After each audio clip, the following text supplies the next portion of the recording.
আসসালামু আলাইকুম প্রিয় ফুটবল ফ্যান্স। আজকে কথা বলবো ব্রাজিল ও বার্সেলোনার তারকা রাফিনহাকে নিয়ে।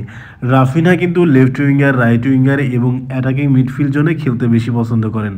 বার্সেলোনায় যখন ওসমান দেমবেলে ছিলেন তখন কিন্তু ওসমান দেমবেলে লেফট উইঙ্গারে খেলতেন, যার কারণে রাফিনহা খেলতো রাইট উইঙ্গে। যখন দেমবেলেকে ছেড়ে দেওয়া হলো তখন কিন্তু রাফিনহাকে দিয়ে লেফট উইংয়ে ট্রাই করানো হলো এবং সেখানে কিন্তু দারুণ ছন্দে রয়েছেন এই রাফিনহা। আর মাঝে মধ্যে কিন্তু তাকে অ্যাটাকিং মিডফিল্ড জোনেও দেখা গিয়েছে। ব্রাজিলের লাস্ট কয়েকটা ম্যাচে যদি আপনি দেখেন তাহলে দেখতে পারবেন যে রাফিনহাকে কিন্তু অ্যাটাকিং মিডফিল্ড জোনে খেলতে দেখা গিয়েছে। তার মানে এখান থেকেই সুস্পষ্টভাবে বোঝা যাচ্ছে যে রাফিনহা একজন ভার্সেটাইল ফুটবলার, অর্থাৎ ফরওয়ার্ড লাইনের সব জায়গায় তিনি খেলতে স্বাচ্ছন্দ্য বোধ করেন।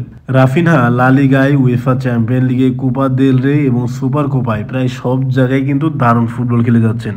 উয়েফা চ্যাম্পিয়ন লিগের দিকে যদি তাকান তাহলে আপনি দেখতে পারবেন বিশেষ করে বেনিফিকার যে দুইটা ম্যাচ বার্সেলোনার বিপক্ষে খেলেছে সেখানে কিন্তু এই রাফিনহা গোল করেছে।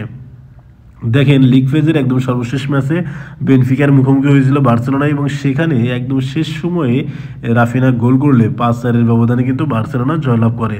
তারপর রাউন্ড অফ 16-এর ম্যাচে বার্সেলোনা যখন বিপদে পড়তে যাচ্ছিল, কারণ 22তম মিনিটেই পাউ কুবার্সি রেড কার্ড দেখলে পরবর্তীতে 10 জনের দলে কিন্তু বার্সেলোনা পরিণত হয় এবং ম্যাচের 61তম মিনিটে গিয়ে রাফিনহা গোল করলে সেই ম্যাচে বার্সেলোনা কিন্তু 1-0 গোলের জয় পায়। তার মানে এখান থেকেই বোঝা যাচ্ছে যে রাফিনহা বার্সেলোনার জন্য কতটা গুরুত্বপূর্ণ রোলটা প্লে করছে। এই সিজনে রাফিনহার পারফরমেন্সের দিকে যদি তাকাই তাহলে দেখা যায় এখনও পর্যন্ত উয়েফা চ্যাম্পিয়ন লিগে তিনি 9টি ম্যাচ খেলে 9টি গোল এবং 4টি কিন্তু অ্যাসিস্ট করেছেন, অর্থাৎ 9 ম্যাচে সরাসরি 13 গোলের সাথে অবদান রেখেছেন রাফিনহা।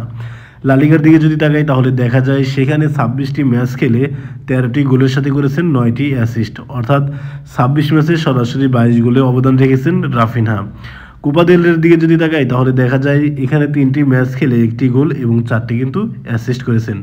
সুপার কোপায় 2টি ম্যাচ খেলে 2টি গোল এবং 1টি অ্যাসিস্ট করেছেন। ওভারঅল তিনি এই সিজনে 40টি ম্যাচ খেলে 25টি গোল এবং 18টি কিন্তু অ্যাসিস্ট করেছেন, অর্থাৎ 40 ম্যাচে সরাসরি 43 গোলে অবদান রেখেছেন রাফিনহা। রাফিনহার লাস্ট 1 বছরের পারফরমেন্সের দিকে যদি তাকাই তাহলে দেখা যায় সুপার স্কোরে রেটিং এসেছে 7.77, অর্থাৎ তার অ্যাভারেজ রেটিং হচ্ছে 7.77। তার মানে বোঝাই যাচ্ছে লাস্ট 1 বছরে রাফিনহা যে লেভেলের নিজেকে উন্নতি করেছেন সত্যিই প্রশংসনীয়। রাফিনহার সিজন হিট ম্যাপের দিকে যদি তাকাই তাহলে দেখা যায় রাফিনহা কিন্তু অধিকাংশ সময়ই লেফট উইঙ্গার হিসেবে খেলেছেন এই সিজনে, কিন্তু তাকে রাইট উইঙ্গার হিসাবে কিন্তু এখানে খেলতে দেখা গিয়েছে। আবার attacking midfield zone, central midfield এবং নিজেদের এরিয়ায় কিন্তু অনেকবারই তিনি নিচে নেমে এসেছেন।